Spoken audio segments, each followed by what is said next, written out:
per kilowatt hour basis. So those are energy projects that we are going to be supporting. So there is a need also to balance inflation and growth. And on the debt management structures, I think the government has pretty been transparent on where we stand, including where we are with the negotiations with the either on a bilateral or multilateral basis. And we believe that the government has made some way towards concluding that restructuring, which will see future years benefiting from those efforts. We believe that foreign exchange stabilization will play the economy well, and one of the mandates of IDC now is to find mechanisms for stabilizing the exchange rate, and that is one of the key mandates which we are adopting under our new strategy to generate more revenue from in the different sectors that we are involved in. Honorable Chair, I turn now to the impact of the portfolio performance on IDC. So IDC, we hold shares in a number of companies, and how have we performed during the course of this half year? Our revenue has been 18 billion in 2024, which is 85% of what we had budgeted. We have had issues with companies such as Zesco and Zamtel. We have had a decline in revenues in the first half of the year due to these pressures. Some of the issues we have talked about of lack of capacity to generate at previous levels. So those ones have impacted the performance of the group. Aggregate profit in the first half year against a budgeted loss of 306 million. We are at 216 million in terms of profit, so we have turned around in terms of profitability despite the lower revenues that we have gotten when we compare with the previous year. So the 14% decline in revenue in the first half relative to the same period last year. Despite this, obviously because of the control in cost structures, the profitability has gone up.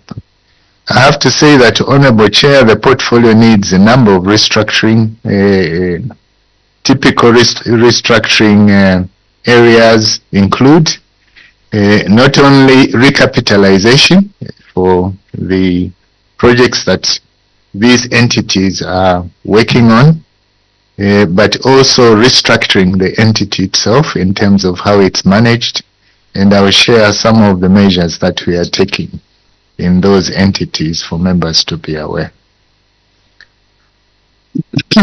The transport cluster is a cluster which requires heavy investment, and typically we have Zambia Railways, which has suffered a lot over the years. It requires big money for us to raise, not only to renew the rail infrastructure and the rail line, but even to invest in locomotives and also to get back the expertise that we used to have in that sector so that we can move traffic off the roads. But also, members will be aware, we have started our national carrier. So again, we have to invest to get back the aviation infrastructure that used to allow the economy to be interconnected worldwide. Again, it's an area that we need to invest. Zamtel and Zesco were the primary traffic drivers because of the areas that they have invested, but that capacity has been eroded this year. So it means we have again to find capital to expand these entities to recover from the devastation of this current year where their capacity has been reduced. On page 8 of the presentation, we have given members a summary of our profit-making subsidiaries as well as our loss-making ones, the major ones, comparing them with the previous year. So members will see that on the left side we have entities that have contributed to the profits that we have as a group. And on the right-hand side, we have entities that have contributed, that have been loss-making this year.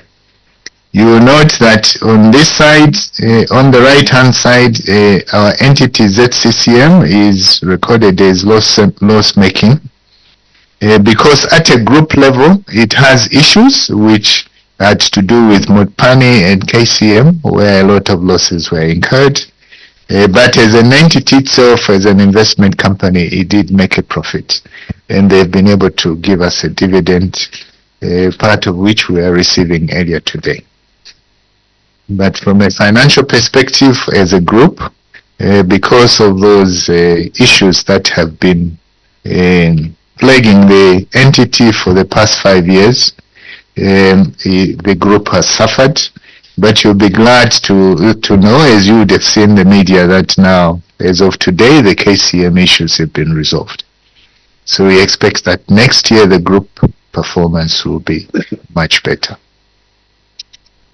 We have given a record of the risk factors on page 9 of our submission.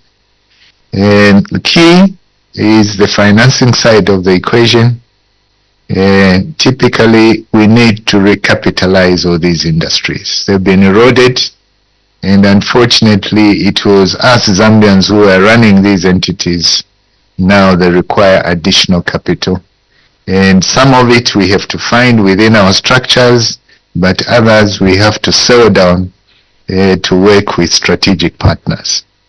And you have noted that in terms of our portfolio, the majority of our entities where we have got partnership programs with external parties, those are being well managed and they are doing well. So we believe that that aspect should be considered for some of our key subsidiaries. We have got the macroeconomic environment. Again, here we are looking at what drives the industry. It's energy. The power sector has to be brought through, and then the exchange rate, the performance of the economy in general. Those are issues which will continue to impact our subsidiaries as well. The legacy issues, we point these out because of the lack of investment, especially over the past 15, 17 years.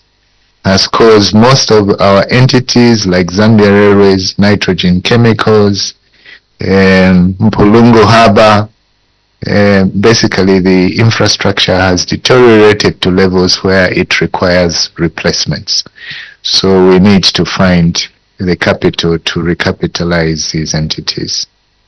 So the agriculture sector, we are just investing now in our farm, and we are cooperating with the uniformed services to ensure production, including production of winter maize, as well as working with the Minister of Agriculture to develop the farm blocks. And I think members will be aware of the zoning aspects of the farm blocks and what key measures are being undertaken by the ministry to try and get investments into the rural areas. So strategies to be implemented in these entities. I'm on page 10, Honorable Chair, of the presentation. One is, it's critical that we have governance reformed, which means we must have strong boards with people who are independent and adequately qualified to run these entities and to supervise and bring management and hold management to account, so that the investment that we are making in each of these entities is looked after and it brings back a return to the people of Zambia. The second aspect is the operational reforms, which I was emphasizing. There has to be a proper plan and long term for each of these entities, so that the business as it starts, we have a proper budget, not only a budget but a strategic plan that spans several years. And what we have seen is that short-term thinking and short-term planning is what has brought to the deterioration of the infrastructure we have seen in such entities as Zambia Railways, Zamtel, and others. There are legislative reforms which will assist us to be able to achieve all of this. and those have been identified at entity level, and we have taken these matters to our board, and the board has approved. So members will see pieces of legislation which will allow IDC entities to perform coming to Parliament for approval. Typically, our mandate has been enhanced because we now want to create a wealth fund for the people of Zambia, so that whatever we are earning from the extractive industries especially is invested for the benefit of future Zambians as well. So those pieces of legislation, you see them coming through to Parliament to assist us to have those structures which we have benchmarked with other countries as well. In terms of recommendations, short-term interventions to stimulate economic growth in the country, I'm now on page 11. I think there has to be a consideration of how we can infuse liquidity in the economy, because the tight monetary policies means that there is very little currency circulating within the industry, and coupled with the energy deficits, it means that in terms of production there's very little going on. So there has to be a careful releasing of improvement in liquidity. The economy is still dominated by small-scale industries and micro industries. We believe that there has to be a coordinated strategy to formalize the informal sector. And we do have good examples out of Brazil, which have allowed the informal sector to continue to grow. And one of the key measures is to simplify the tax regime, which allows these SMEs and micro enterprises to pay a simple tax once a year for the activities that they bring. And that formalization is critical to how these entities have grown in other countries. Honorable Chair, those are the highlights. The rest of the material is in our formal document. We are now ready to answer questions from members. I thank you very much. Submit. Thank you, CEO and your team. Honorable members, any questions? Honorable Nyirenda, was that your hand? Okay. You do okay. But members, you are organizing yourselves as members. I just wanted to find out from you, so in fact on page number 10, in terms of the governance reforms, we have indicated the need for these companies to have an independent and qualified boards in place. What is the status now? Political interference?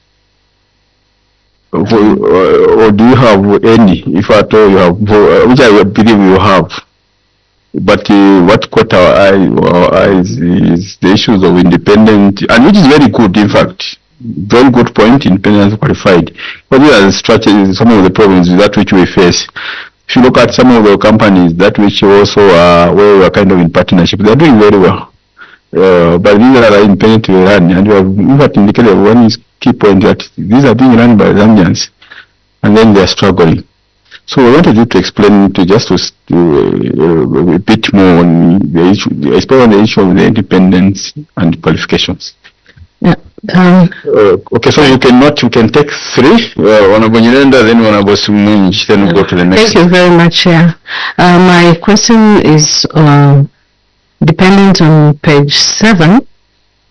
I think the issue of Zamtel and Zesco, we have heard of it. It's now become like a chorus, the national anthem. I wanted to find out from you, having an interaction with some of these companies, they say that our laws in Zambia are not very good because we give them unnecessary pressure. The issue of liberalizing the economy, where every person can come and open a network. There will be Zamtel, there will be Zain, there will be Airtel, there will be MTN. So we are not giving priority to our own Zamtel for it to be able to grow the customer base. I wanted an honest comment from you. And it is the same with ZESCO now. We are talking about, no, can we be able to go solar, and at the end of the day, ZESCO will not have any income. And again, we'll come and sit here and start blaming ourselves.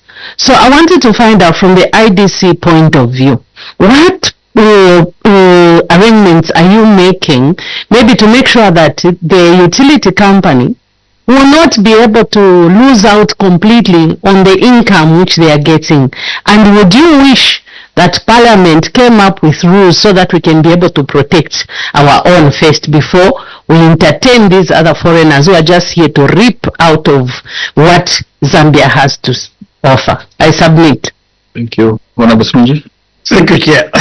I will take you to page 8, and my question will revolve on the ZCCM-IH, where you have a 95% aggregate loss, and that loss is attributed to ZCCM-IH.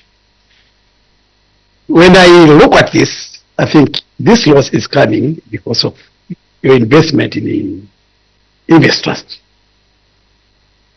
I wanted to find out from you whether the investment in the Invest Trust was done in good faith.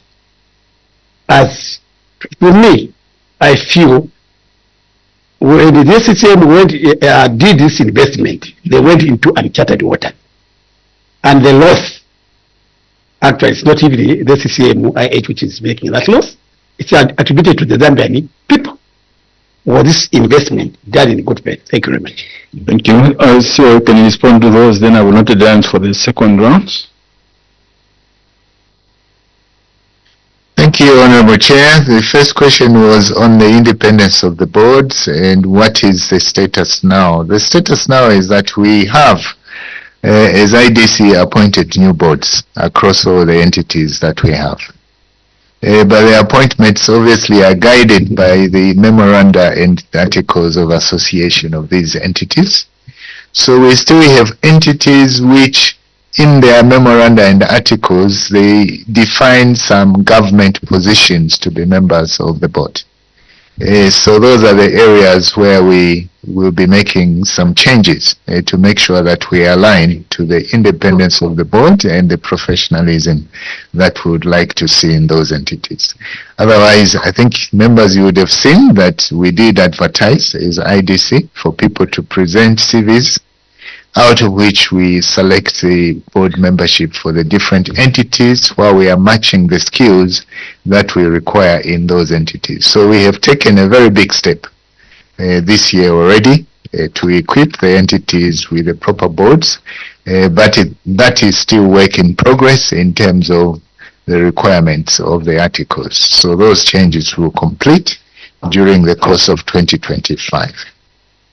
So after that, we expect that the situation will normalize like any other company under the Companies Act, where we require performance from the boards. So what we do for each entity, we sign a performance contract, which requires the board to deliver on the business plan.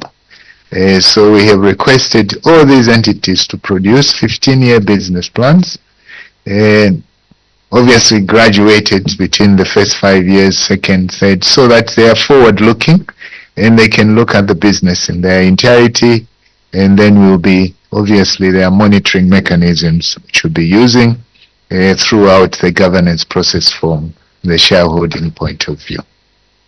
So that is the first part, Honorable Chair. The second question was on the liberalization that we have seen happening in Zambia, where we seem to be giving away all of the business to foreign entities without seemingly protecting the entities here. We do have certain sectors where I think in terms of liberalization we may have gone a little bit further than what you would normally see in other countries. I take the aviation sector, for example. I think we haven't had a national carrier for the past is it 33 years? And therefore we have allowed every airline, every foreign carrier to come and pick traffic out of here. We call it fifth freedom traffic, such that now that we have a national carrier, there doesn't seem to be enough meat that the national carrier can do without having those countries where these entities come from reciprocate on those rights. So what we haven't done very well is to go back and make sure that we balance this so that our national carrier can also do the same. If that is we are able to achieve that, then at least there will be a rebalancing of opportunities. But where it doesn't work is where we have given away and the rest are not giving us back. The case in point is we do allow airlines flying here, like Kenya Airways flies here many times to many different airports. Our national carrier applied to go there and they are being denied landing rights. So those are issues for me which we need to push through as a country to make sure it is balanced. So we are trying to support them to get that balancing. On the issue of Zamtel infrastructure is where all the other telecom companies sit because it owns the primary infrastructure. Yes, they have invested in a few areas, but the largest infrastructure is Zamtel. But they are doing much better than Zamtel itself. But here is where I pose the question to us Zambians. If you have your own child and then you feed your neighbor's children and then you complain that your child is not growing, who is to blame? So ideally, I think what most of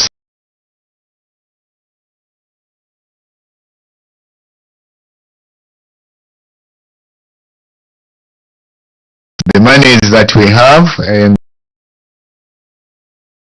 create more jobs if we give. So under our group, intra-group trading structure, this is what we are emphasizing. And we are extending this to entities that are Zambian-owned entities because it does make sense for that money to circulate within the economy rather than being externalized by foreign parties and put pressure on our exchange rate. So I think our consumer practices need change. And I believe there is probably an educational part that we need to make people realize that we are impoverishing ourselves by not supporting our own industries. On ZCCM-IH and the aggregate loss, like I said, ZCCM has had many issues. KCM has been under a scheme of arrangement or liquidation process for quite some years now. So there was very little production there. As we indicated earlier, those issues have now been resolved and therefore we see production coming out of that investment. This is where the losses are coming from. We had issues with also Mopani, which was also not producing properly for some time. And now that we have, ZCCM had that agreement with IRH earlier in the year, again we are seeing investment and production coming through. So as we resolve these issues, fundamentally you will see that ZCCM-IH's contribution to the overall picture will be that much more enhanced. We are taking steps now towards producing the 3 million tons of copper that we have set ourselves as a target by 2030. So, Zonta? Okay. Thank you, IDC. I believe that you are the group chairperson, group director, or group CEO, chief executive officer. I'm really concerned because you are just giving me an answer which does not really help us to forge a way ahead. I would want to find out, we are accommodating Airtel as Zamtel, and Airtel is making profits, and the one who is providing the satellites and all those offices is making a loss. What are you doing as IDC? Instead of just listing it here as one of the companies which are making losses, what is it that you are doing as Chief Executive Officer? I really need a straight answer, because this one sits on you. Do you want a law to help you make a proper decision, or what is it that you would want? I submit. Can you respond to that one? I think what we're doing ourselves is to strengthen the entity itself in terms of investment. We have restructured the way the entity is financed by removing the heavy debt burden that it had. It has been carrying over the years. We have separated infrastructure and created another entity which is Infratel, to manage the data centers and also ensure that that debt burden between these entities clarified to strengthen the balance sheet. So those are in-house mechanisms which we are doing to strengthen Zamtel.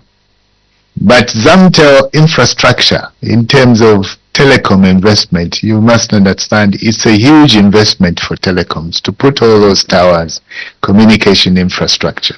The only way you can make it pay is by finding customers who are able to communicate on your platform. The reason why the others are successful is because they have got these customers. And there was a time that they were successful in marketing themselves, and the clientele have been taken up. So, internally, as we strengthen our governance structures, as we put our boards, we are emphasizing on marketing for Zamtel.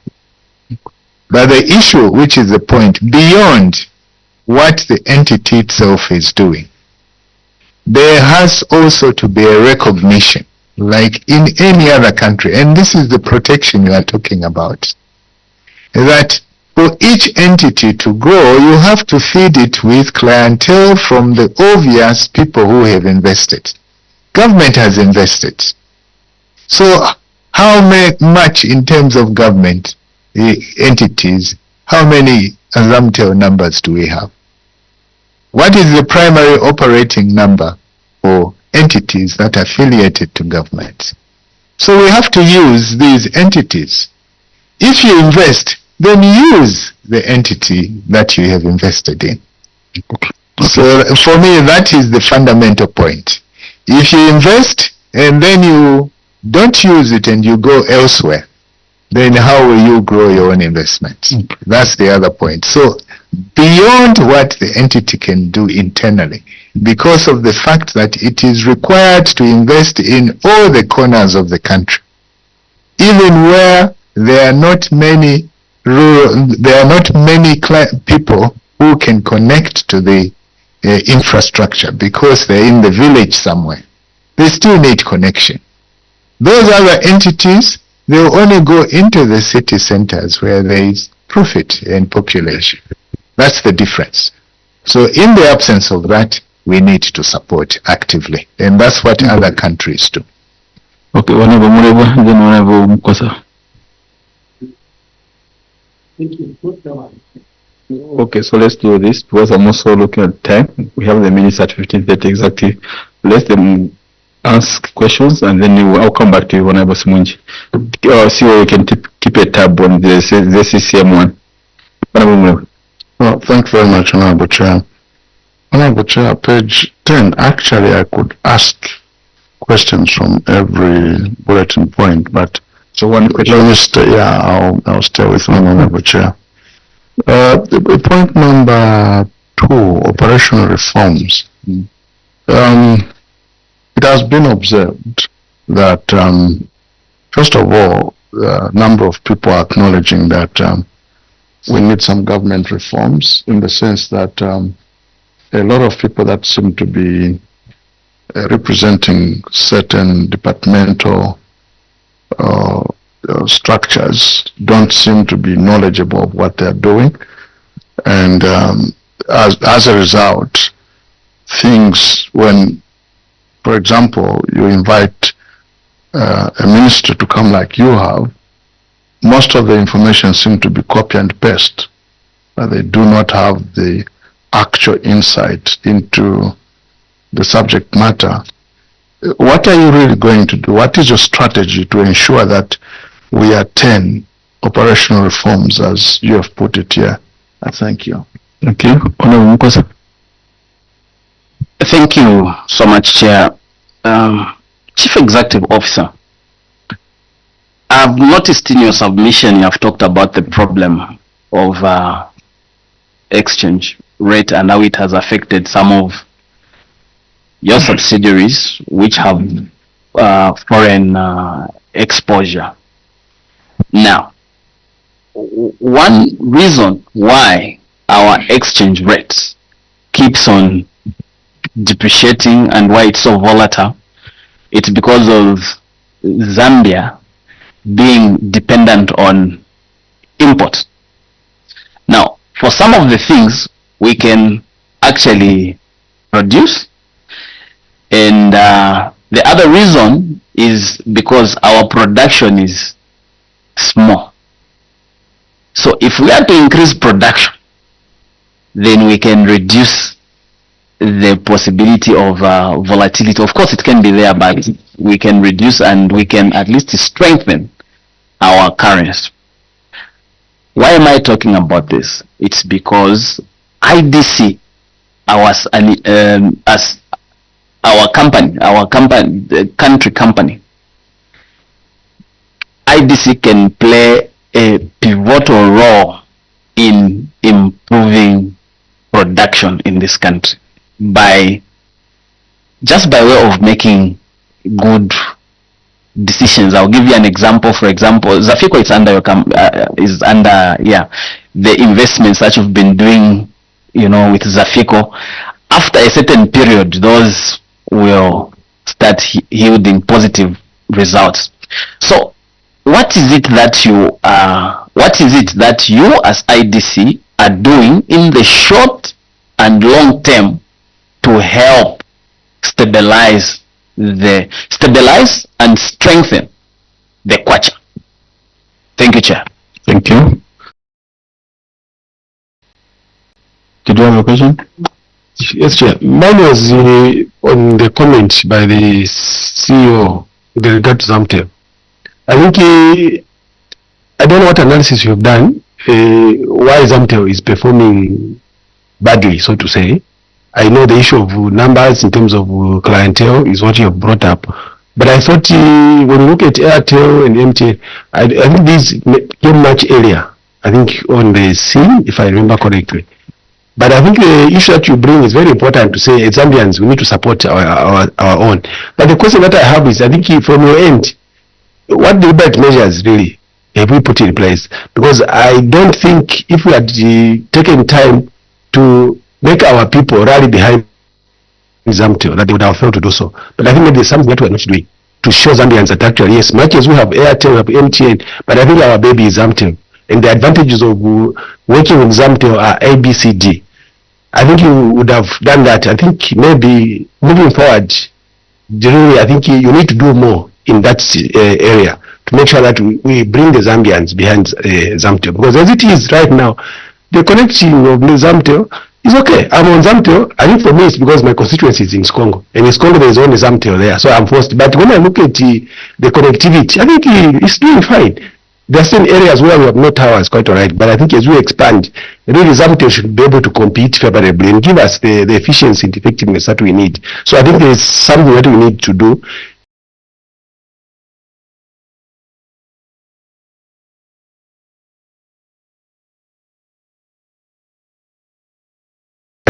Rally behind Zamtel so that I should say that. Yeah, so that was more of a comment. Whenever it was SCCM. Yeah, I said, this loss is 95%, which is aggregated. I know of KCM and Mopani, but my question was more on the investors, which was the company under that's CCMIH. I wanted them to comment on the Invest Trust and that investment. So you want them to comment on Invest Trust and the investment. Okay, CEO, you can respond to those? Yeah. Invest Trust is very small. The largest contribution was the Mopane transactional loss, which was 3 billion kwacha. That's what we are talking about here. I hear the honorable member that he was concerned about Invest Trust investment and how it was done. But when you look at the numbers, it's very, very small when it comes from a group perspective. I do agree that maybe it was misaligned to the activities of ZCCM. But as you have seen that we have absorbed that now with Bank of Zambia assistance into ZICB. So the depositors have not lost, albeit yes, the investment did not perform to the expectations. And therefore it has not succeeded. And that's why we find ourselves where we are. But in terms of the quantum of the loss, it is very, very small compared to the group structure. The largest was the Mopane transactional loss. That is what we are talking about. Yeah. So total exposure is 20 million kwacha, yeah, for Invest Trust, which compared to the 3 billion that came from the transactional loss is very small. Sir. And the question on strategy for the operational reforms, what are we doing? Yes, this is an area which is critical, and that is why I did mention earlier on that we had the opportunity when these investments were made initially by putting Zambians to run these entities, and unfortunately we ran them down to the places where it is. We didn't apply due diligence, and part of the problem was the governance issue.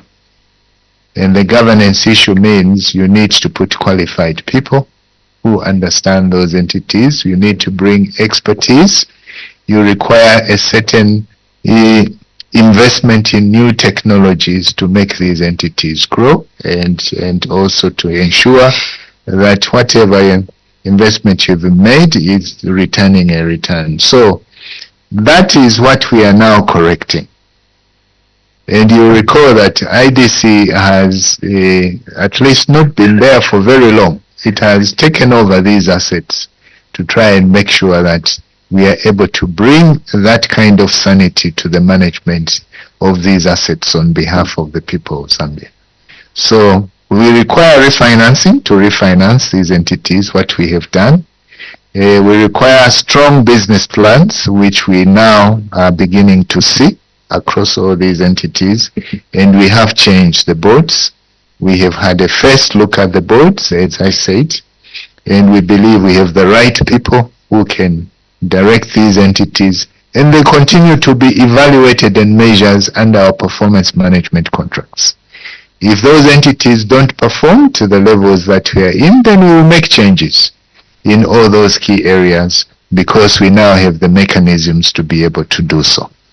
So I think this one is work in progress, and I think we need to make sure that by planning correctly and resourcing correctly, we give these entities a chance to be able to grow. In terms of the dependence on imports, I do agree with you, sir. In fact, one of the key mandates of IDC is currency stabilization, as approved by our board. How are we going to do that? We have to have sufficiency and security in terms of the energy area, food security, and also manufacturing capacity. That's why you see we have in different sectors. We are trying to create markets, for example, in rural areas by putting our agro-processing plants there, which will allow economic activity to be there. In Winulunga, we have started producing our juices, we have started producing our water. Those are economic activities which before it means allows us to sell with the Zambians, and the money remains here. The key issue really, like I say, is overall, it is not a one sector or one entity strategy. It has to be a coordinated strategy across the entire economy and the entire country. with the recognition that the people who have their best interest, our interest at heart, is ourselves who have a stake. Which is why the long-term strategy is really to have all these entities that have a commercial aspect to it floated on the Lusaka Stock Exchange to allow Zambians to actually have a stake. That's what will change the atmosphere, because in addition to having service, they will be getting a return in terms of dividend. But these steps have to be carried out sequentially. First, we have to strengthen the entities, produce profitability, have them properly managed, then make them attractive for investment on the stock exchange. These are steps that we are doing. For Zamtel specifically, yes, there's a lot that they could do in terms of marketing, in terms of ensuring that the variety of products that they have are able to appeal to Zambians. I'm talking specifically of mobile money. They have improved their structures so much that you are able to use these as payment mechanisms across all government entities. If you want to pay your teachers, you can put it on this platform under the Zamtel mobile money platform. But those things have not yet been done. So we have a long way. We have identified those areas, and there's a lot that the entity itself will be doing to make sure that they earn that much more to make themselves strong. I submit, Honorable Chair. Okay, thank you, honorable members. We have to end here. I think on the Zamtel mobile money that you've mentioned, I think for me in my constituents I have a challenge because of the social cash transfer. There is so much money in social cash transfer, but there are no agents. But the money that is involved is a lot. So I was thinking that why doesn't Zamtel engage social welfare, so that at the time that they are paying, then these people are also able to cash out. So I think, please, if it's possible, can you help me at least in Congo? But I'm sure this is common in all the rural areas. Thank you. It's just about innovations. In closing, what's the next witness is waiting. Apparently, we are engaging them virtually, so we can't wait them long, but we would have worked you for a long time. I think just all these discussions, and you can see this committee today, I think the focus has been on Zamtel. So I think Secretary had taken note as we do the budget in September, so we want them IDC to come, because they have a component of revenue, so that we can at length, I think, deal with some of these issues. But okay, so some they say some members just propose maybe workshop. I think it's an initial innovations. You see, I have these two phones. In closing, this is my old phone. Zamtel line is here. This is Airtel, and like my constituency is rural. You know, when you just put the tower, because I know Zamtel has a social obligation where you want to do penetration even where there is nothing, which you don't expect any return soon.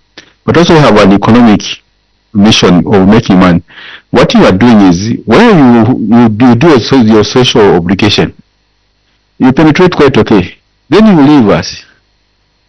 Okay? Innovation was lacking. What I mean is, this phone will not afford to leave. All these honorable members, every 10 minutes or so, they are receiving calls from the constituency. This one has died, I'm asking for money, this and that. This is our lifestyle. Our phones 24 hours. And this phone was very busy.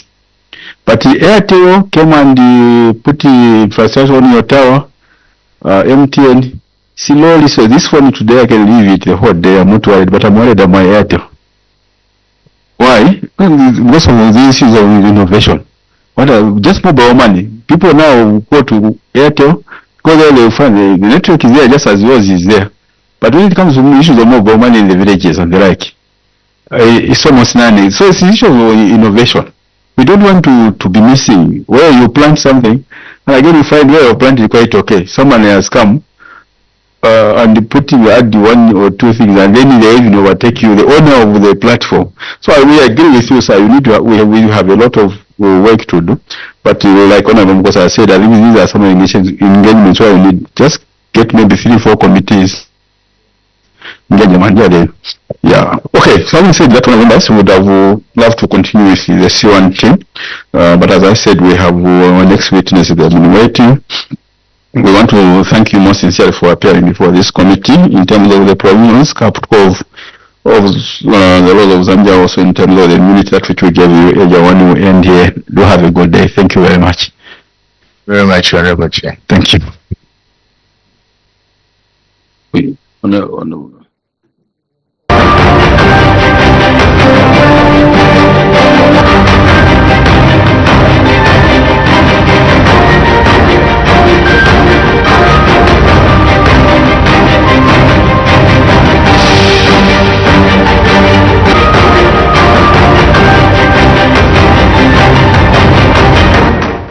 As many as are of that opinion say aye. Hello, I'm Henry Kapata, Minister of Information and Media, Director and Spokesperson, bringing you the latest from our National Assembly. Earlier, we witnessed an important moment, a commitment to transparency and effective governance. The National Assembly has adopted the committee's report on the parastatal bodies and statutory institutions.